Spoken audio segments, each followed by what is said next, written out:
after someone agreed to talk to me. But 3 weeks later, I've sent a very simple message. And she replied on Christmas Eve, apologized for disappearing, and told me she's going to recruit for someone in her team. So this video is exactly about that. How you can get out of the ghosted zone without sounding desperate, demanding, or honestly, without sounding unhinged. If you're new here, hi, I'm Cindy. After 2 years of rejections, I finally got into the sports industry. I've worked for Adidas for 4 years across different roles, and now I help students like you reach out to the right people and build relationships that actually open you the door. Today, I want to share a conversation from my own journey, one that most people would have given up after what happened. I understand why. You reach out to someone, they agree to speak to you, you arrange a time, and then suddenly nothing. And at that point, guess what? My mind started writing the story. Maybe she changed her mind. Maybe I said something wrong. Maybe I was too pushy. Or perhaps she was just being polite. Or maybe she just looked at my profile and thought I was just not worth it. But the truth is, I didn't know any of that. So let me show you what actually happened. Germany is freaking hot today and you can't breathe and I'm sweating and I can't believe I'm actually saying this, but I'm hoping for a rainy day. Anyhow, back to the video. I've reached out to this person, what I called a warm connection. And no, it doesn't mean you know them already. A warm connection is when you have a common ground. The same university, the same degree, maybe the same high school, maybe just the fact that you are interested in the same type of department or career changes and so on. And this is something I constantly advise the students I actually mentor. Reach out to your warm connection. It will make the process much easier for you. I want you to look for alumni that are working already in the companies, in the departments, in the industry that you want to enter. Because now you're not reaching to a total stranger. It's a natural entry point. So in my case, she was an alumni from Imperial College and she actually did the same degree that I did, which is strategic marketing. She has worked at Nike previously and now was working at Adidas. And that's honestly the career I was trying to build for myself. So I sent her a message. It explained who I was, what we had in common, why I was reaching out to her specifically, and what I wanted to learn. She agreed for a conversation. And when we started arranging the time, this happened. I've replied trying to confirm the time to make sure that we are in the same time zone. But again, nothing. And the day before the call, I follow up to ask, hey, is it still happening? Still nothing. At that point, guys, I'm gonna be honest.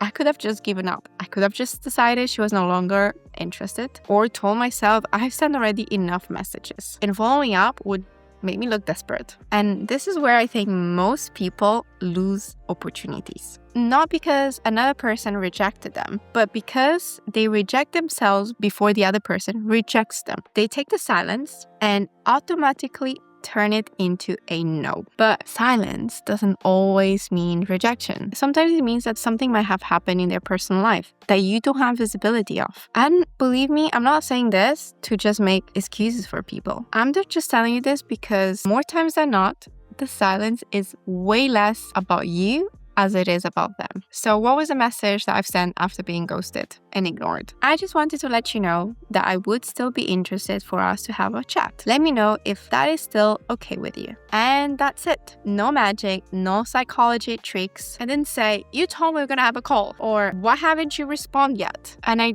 definitely did not send a passive-aggressive message that was not supposed to be a passive-aggressive message. We all know those ones, don't we? All I did was communicating one thing. I'm still interested and the door is still open. Then I just put the ball on her side. And that matters. Why? Because it gave her an easy way to return to the message without making it awkward. She didn't need to defend herself or explain herself or feeling embarrassed for disappearing. The conversation could just continue like nothing happened. And the interesting part is actually what happened next. A few weeks later, on Christmas Eve, she replied the following. She apologized. She explained that she had a hectic quarter and that she actually also changed phones. What does that tell you? Is that the story that I could have made in my head was totally wrong. She didn't just decide not to speak to me, or she didn't change her mind. She just simply had a lot happening. But the most surprising part was this. She said she was actually recruiting for a role and asked me if I was interested in. And went from a person that didn't answer to me to a possibility of getting a job in the company of my dreams. And that only because I follow up one more time in a polite way. Now, will this work every time?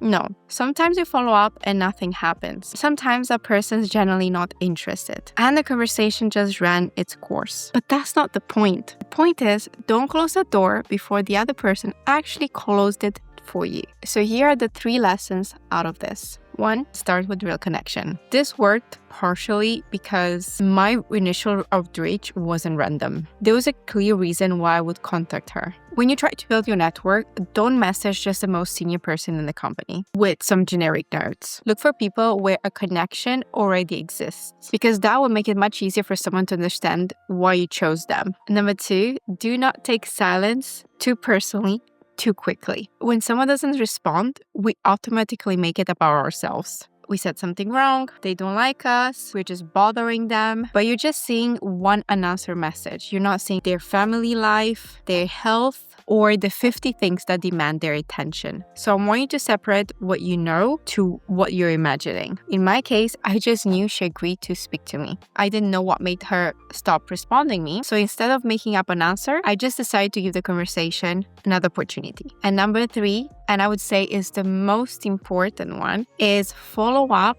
without creating pressure. Your follow-up should not make the person feel like they're in troubles. You're not their manager, and they do not owe you an explanation or an apology. Your goal isn't to confront them, it's to reopen the conversation. So keep it calm, simple, and respectful. Something like this. I just wanted to follow up as I would still really enjoy having the conversation. Please let me know if this is something you'd be open to. That communicates interest without entitlement, persistence without the pressure. And the biggest mindset shift I want you to adopt isn't send one more message, is that you have to stop interpreting. You need to stop interpreting every delay with a rejection, especially when you're trying to enter in a new industry. And reaching out to people you don't know, you need patience. You need emotional resilience. And sometimes you need the confidence to follow up without feeling ashamed that you still have interest. There's nothing embarrassing about showing interest. It becomes uncomfortable when that interest turns into pressure, guilt, and entitlement. And this is not what happened here. I just simply reminded her that the conversation is still open if she wanted to. And because I've done that, the opportunity stayed alive. So next time when someone goes to you, don't assume the door is closed. Give them time, follow up respectfully, and make it easy for them to come back. And let them actually respond. Don't allow the anxiety to tell the story that's actually over. And remember, sometimes the person that you think is ignoring you is simply busy. And sometimes they might even actually hire you. In case you struggle with that first message on how to write, how to find that common ground, I recommend you go watch this video that I go specifically on how to do that in the best possible way so you can get as much as response and start building the relationships that you need to get in that dream company and in that dream industry. I hope I'll see you there. If not, until the next one. Bye!